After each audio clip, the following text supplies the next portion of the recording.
Ho ho buddies, welcome to Borderline Games. I'm Gareth and today we're playing Chaos Head.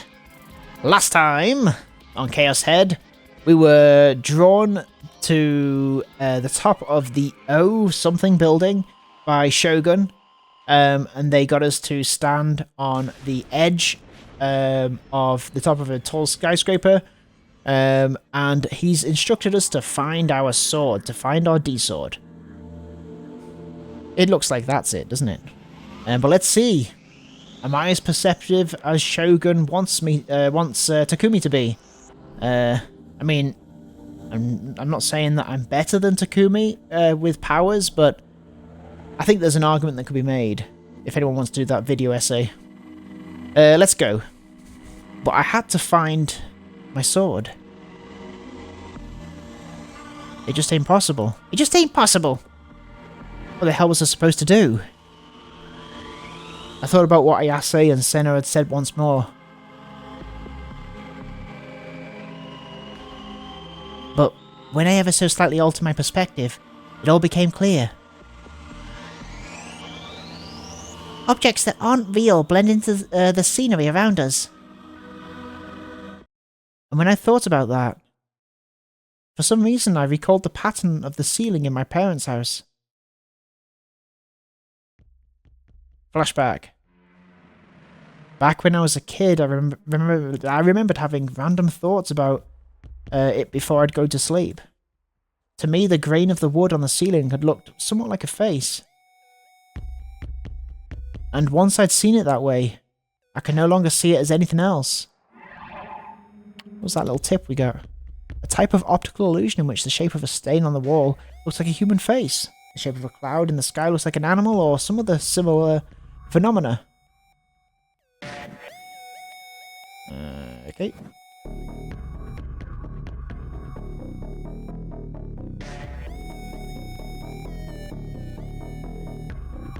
Oh, get real. It's just your eyes playing tricks on you. Optical illusions and all that stuff. There's all sorts of stuff like that with wood. She was right. This didn't really compare to wood patterns, did it? Cut it free. Oh. I see. Cut it free. That's what Shogun's saying. Shogun murmured, his tone as detached as ever. If you can see the sword, all you have to do is cut it free. I know you can do it. Okay, that's total nonsense. He's just saying random stuff. Why is she so determined for me not to find the sword? Like, if it, you know, helps. It's possible to turn delusions into reality. Like, if Shogun's like, yeah, great, you found a sword, then he'd let me go. Let me try. Just like that flower bed. Just like when Ayase had divided herself in two. But the last time I tried to materialize a real D-sword, I'd tried using a delusion on the fake one, but it didn't work. I shook my head once more, then scanned the scenery visible to me from here.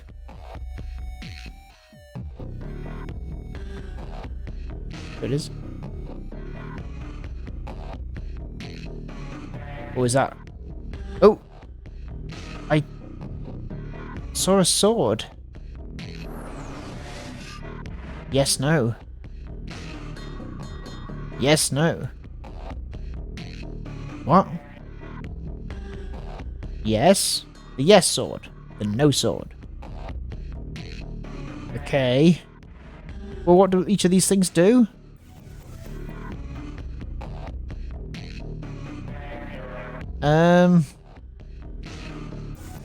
Oh man, I'm so tempted to say no. No.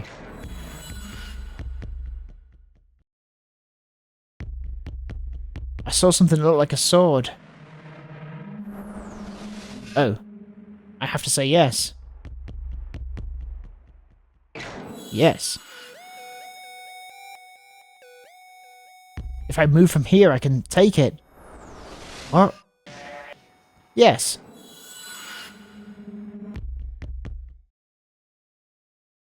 You disappoint me. What? I felt a strong push on my back. Before I could even notice, someone had moved up right behind me. I hadn't felt any presence. It couldn't have been Shogun. I hadn't heard the creaking sound of a wheelchair. Then who? Uh-oh. The nightscapes of Shibuya Station span around and around. I fell to the earth. I felt the wind rushing over me. The ground was closing in. I could hear screams, or rather cheers, all around me. Is this it? Is this how it ends? Is this how I die? Oh god, no. Not like this. Not like this. Not like this. Cool.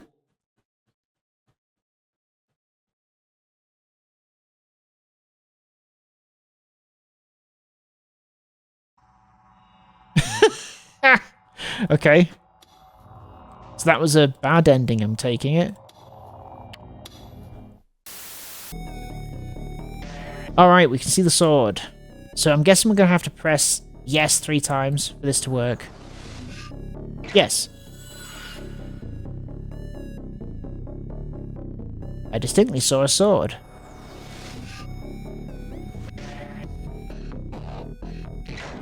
Just thought maybe it was supposed to be clicking there. If I move from here, I can take it. Yes. Again? You disappoint me? What? I felt a strong push from my back. Right, hang on. Quick load. Okay, there we go. Right. Am I supposed to click something else? Maybe no? I saw a sword. No. I saw something that looked like a sword. No.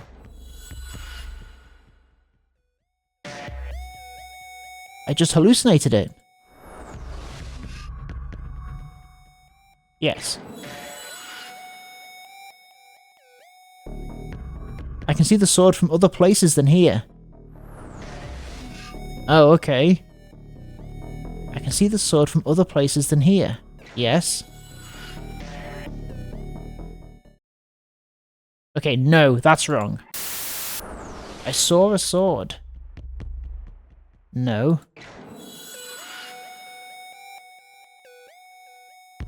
I saw something that looked like a sword. Yes?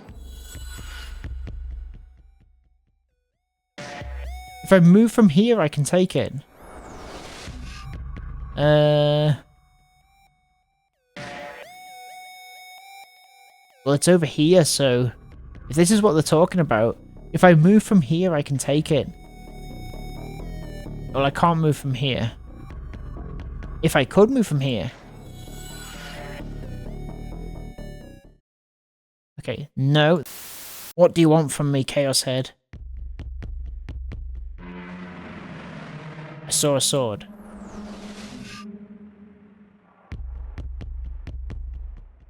So do we say yes?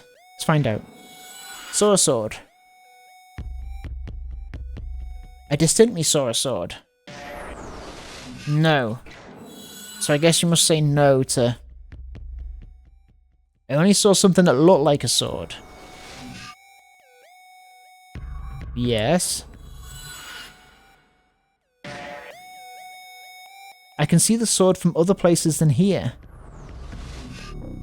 No.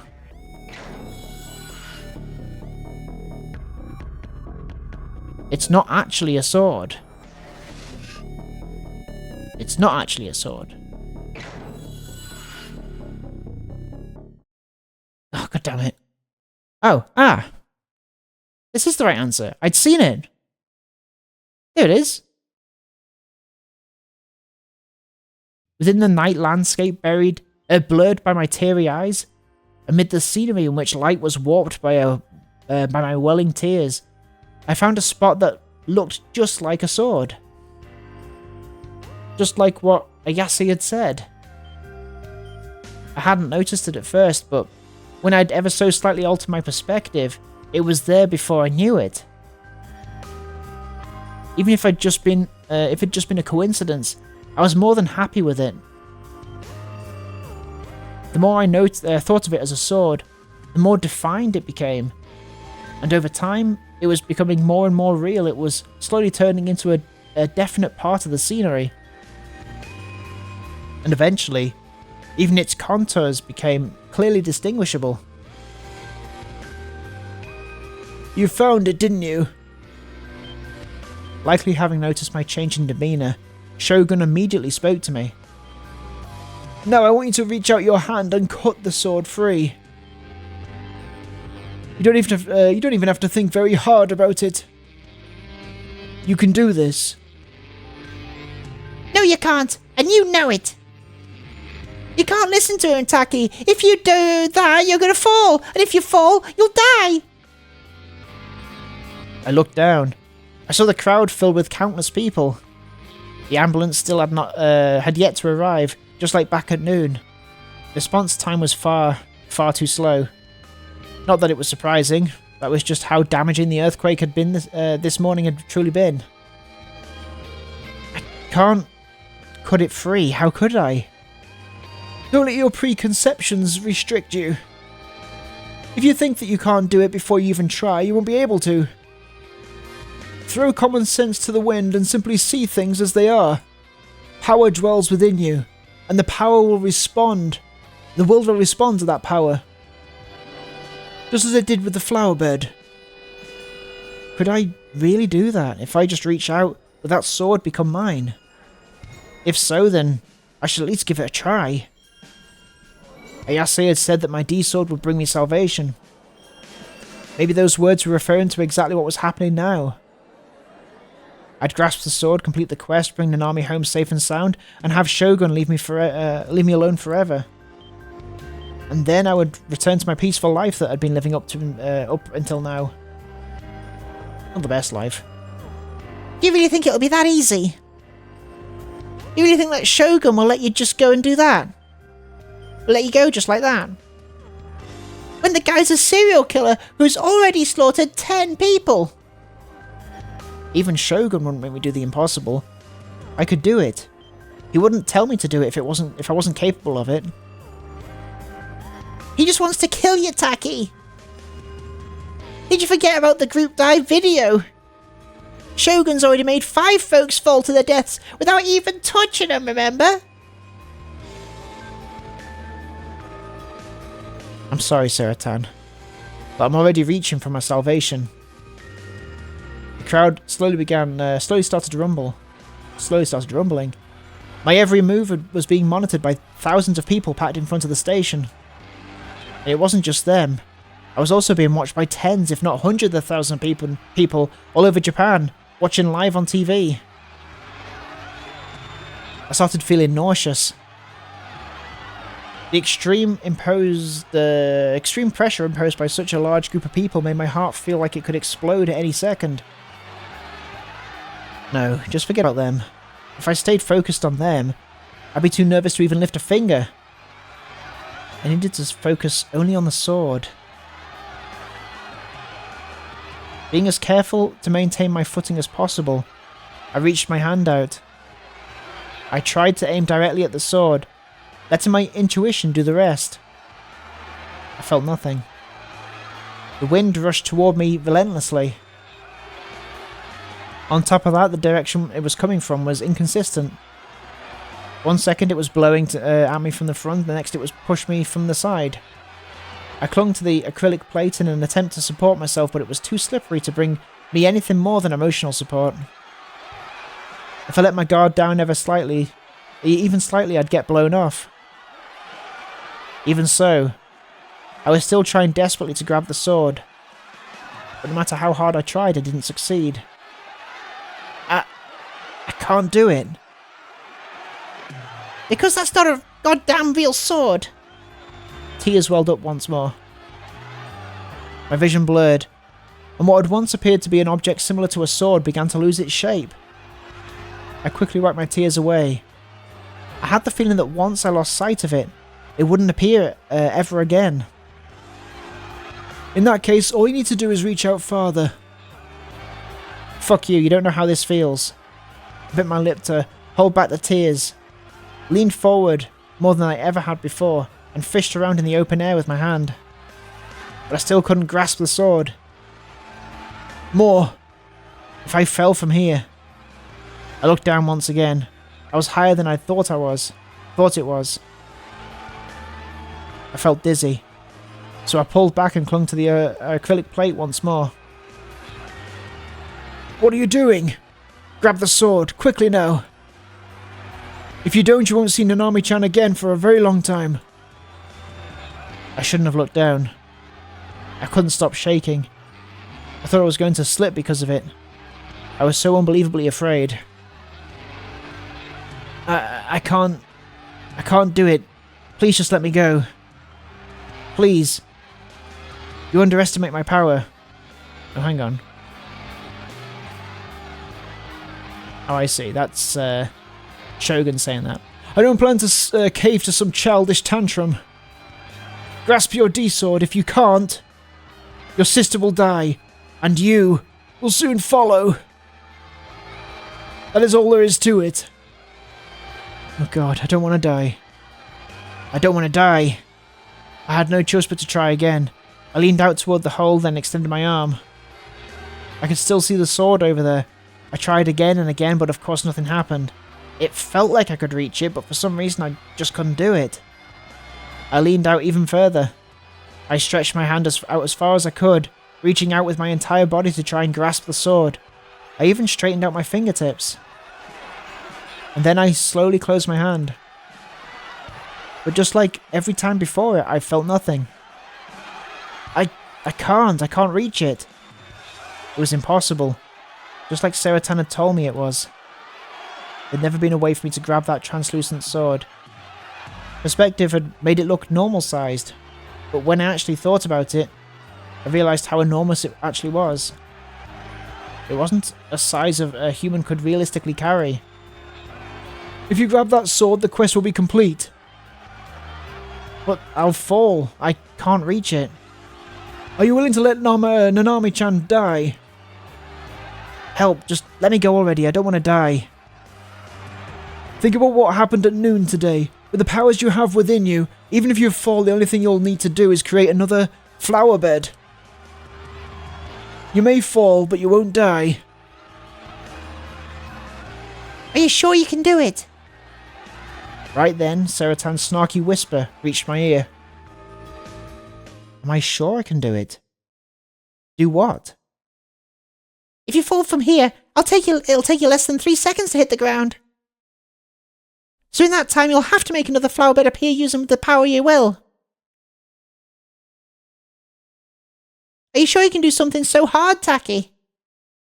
You haven't ever used your power on purpose before, aren't I right? Oh, okay.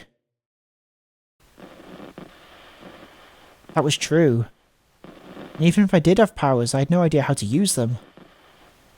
So, Let's just run away, okay?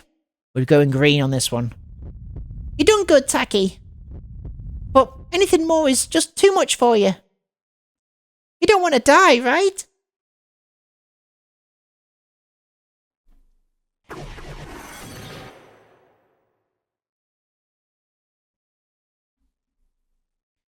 But, Nanami... Taki, you did good. Now you can live on as the tragic big brother who lost his little sister. The tragic big brother. Tell them you have PTSD and they'll let you off the hook no matter what. You can become the best shut-in ever. Oh, then maybe some fake-o goody two-shoes with money to burn will take pity on you and provide you with everything you need. If you write whatever's on your mind on a blog, maybe you'll get picked up by a publisher and become a best-selling author. Just slap a review like "The Book That Made All of Japan Cry" on the back, and you'll get hit by a storm of rave reviews from naive dumbos who got all invested in it. I was so moved and I felt so bad for someone and stuff like that. And then the royalties will come flowing in, and then after half a year, they'll make a movie out of it. Doesn't that sound just swell? All you gotta do is let Nanami-chi die here. And you'll be on your way to a life filled with sunshine and roses. So, Which will you choose? Will you stay here giving it your all only to die and lose everything? Or will you shoot for the sunshine and roses? Oop, and here we are again. I don't want to die. I don't want to feel pain. I don't want to be dead. I don't want to disappear. Whatever happens in an army doesn't affect me. I muttered all of that to myself. That was my way of trying to make it sound convincing. The one I should trust. It wasn't Shogun. It was Saratan. That sword. It only looked like a sword. It wasn't a real one. It was just some weird reflection or optical illusion or something. You got it! Come on, you ready to head home? Once we get home, I'll let you look at my panties and fantasize about all sorts of sexy stuff with me. Okay, I'll go home. I'll go home, and then I'll fap to my heart's content to you, Saratan. Sounds fun. I'll strike tons of dirty poses for you, Taki. Bad ending. I slowly withdrew my outstretched hand.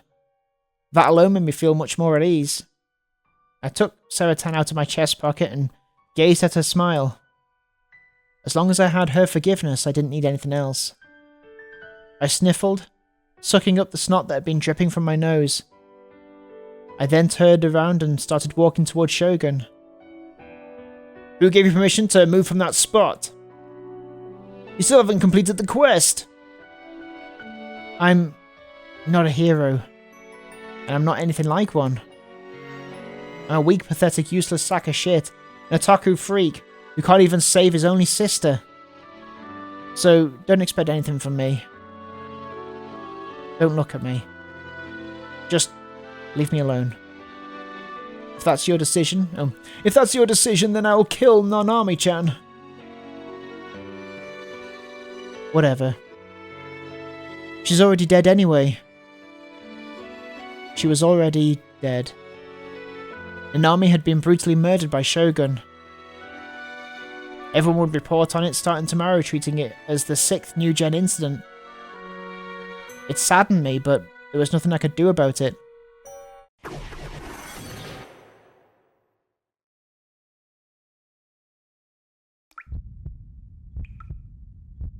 Ooh.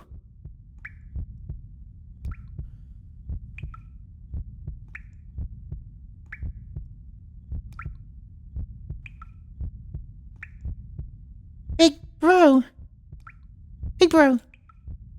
I heard the sound of dripping water. No, it wasn't water. It was blood. Nanami's blood. Dark red blood dripped from the wrist from where her hand had been severed. Why didn't you come save me? Big bro. You're the worst thing that ever happened to me.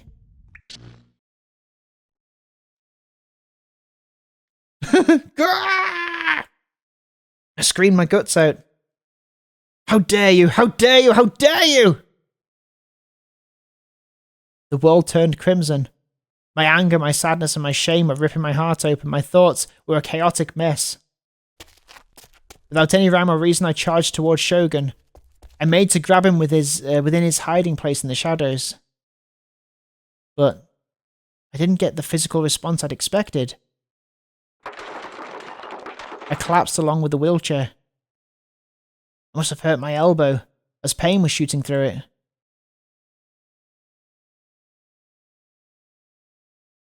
Grimacing, I searched for the person who should have been sitting on the wheelchair. At my feet, a head tumbled across the ground. Terrified, I slowly reached out my hand. What I felt was extremely hard. Rather than a freshly severed head, it was very clearly a helmet. What? A pitch black helmet. What? Darth Spider.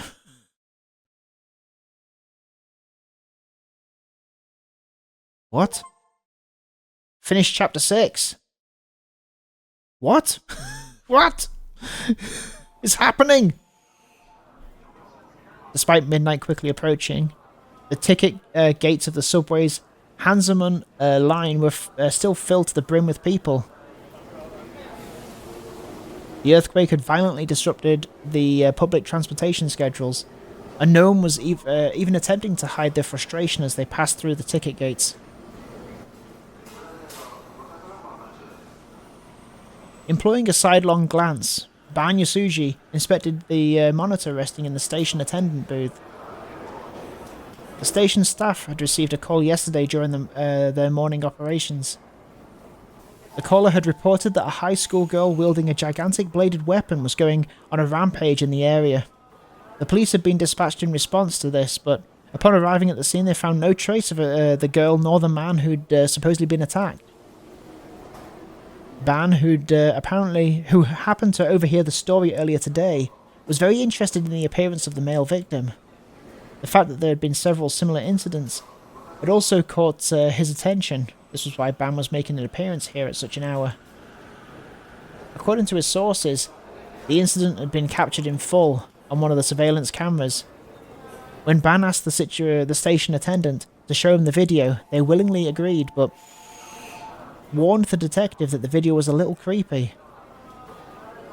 Duly noting this, Ban elected to have them show him the video. The video was full of static. Maybe it's from the earthquake, Ban thought to himself. There had been various reports about the earthquake causing citizens to lose hard disk data, leaving Ban to wonder whether it was related. It would be difficult to identify anyone in the recording as they were just barely visible. The recording featured a single man. He was standing by the wall in the far right corner of the screen. The wall was located slightly far from the ticket gates, meaning passengers would not travel past it very often as they were changing trains. Incidentally, a few other passengers had just crossed in front of the camera. The man's appearance was hard to make out due to the fierce static, but he was fairly short and thin, and he was carrying a large rucksack. What exactly he was doing, Ban could not say. After about an hour or so had passed in the video, a small change occurred. A few people commuting to work were walking in the direction of the man, and then they swiftly stopped.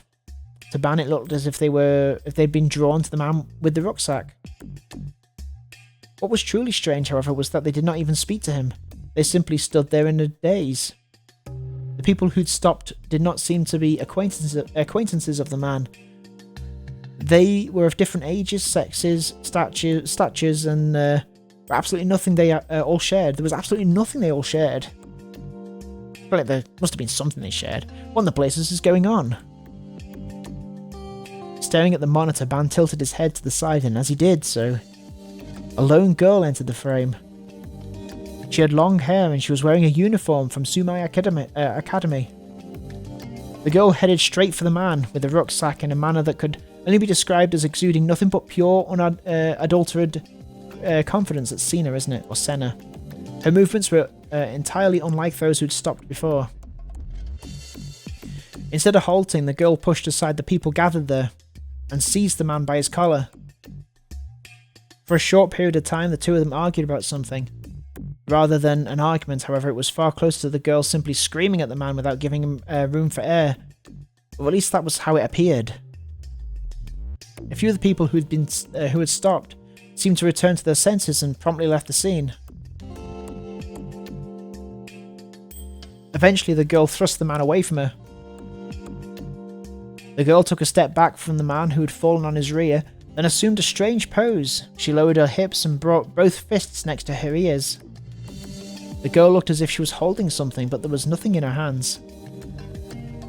According to the report, the girl had been wielding a large blade, but where on earth could she be hiding such a thing? The answer to that soon became apparent. Suddenly, the camera shook. It was not static. The rustling hair and clothes of the passers-by made it clear. The surveillance camera itself was shaking. What the... Ban gawked at the screen. He had no idea where she'd retrieved it from. But the next thing he knew, the girl was holding a gigantic sword in her hand, one that was longer than she was tall. Van asked for the tape to be rewound just so he could confirm what he'd seen. But no matter what angle he examined it from, the sword appeared to have been conjured out of thin air. The girl had not moved a single muscle. She'd remained in a hunched position the entire time. This much was undeniable. What kind of magic trick is that? People in the video went into a panic when faced with the sudden appearance of the sword, but the girl did not seem to care about the people around her. The man with the rucksack, however, was very clearly terrified. He tried desperately to scramble to his feet and run away, but the girl would not allow that. With the incredible, agile movement, she pursued the fleeing man and swung her gigantic sword as if it was light as a feather. In a manner akin to a violent windstorm, the sword tore the man's rucksack to pieces. The impact was so strong, the man himself collapsed to the ground. Despite this, he appeared uninjured.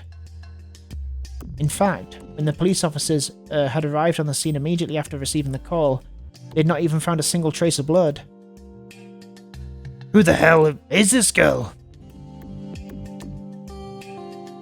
Then, as if the girl had heard Ban's murmuring, something that should have been impossible considering it was a recording, she suddenly turned toward the camera.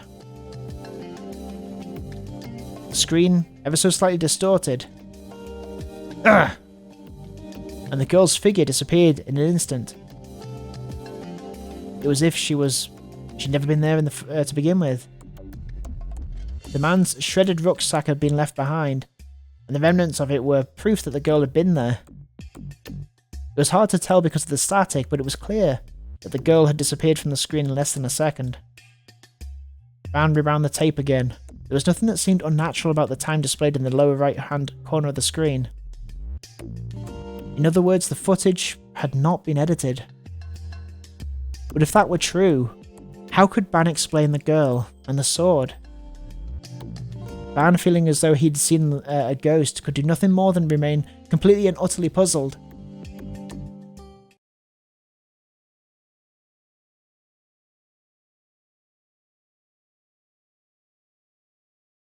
A world of complete and utter white.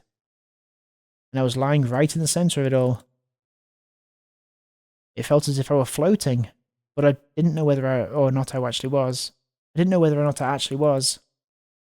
I couldn't figure out what direction I was facing, but not up, nor down, not left or right.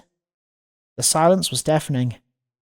It felt as if there were hundreds of insects buzzing around in my head at once.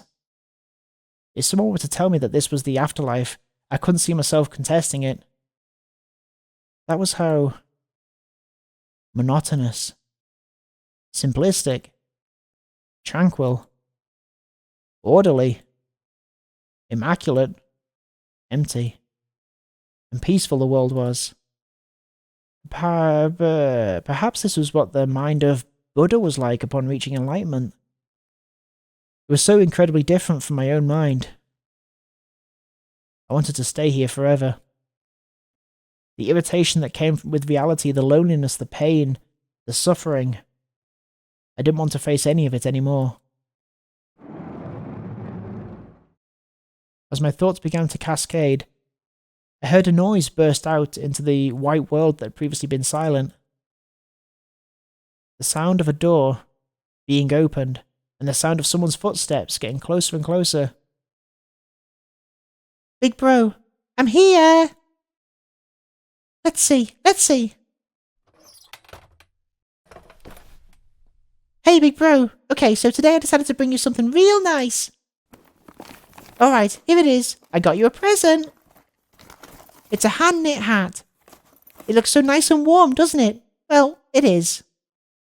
Anyway, so the story is, you know how much I already like hats, right? Well, since it's winter and all, I went ahead and knitted one. So go on. Try it on. Come on, don't ignore me. Oh, you've still got some food left over, and it's curry too. You've got to make sure you eat up, alright?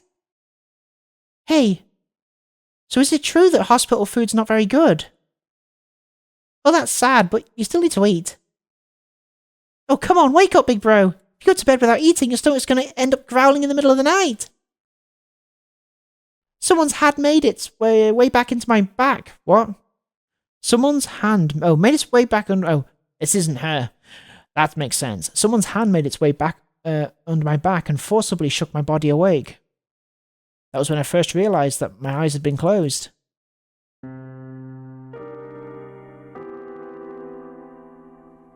Nanami. When I opened my eyes, a little girl was standing there.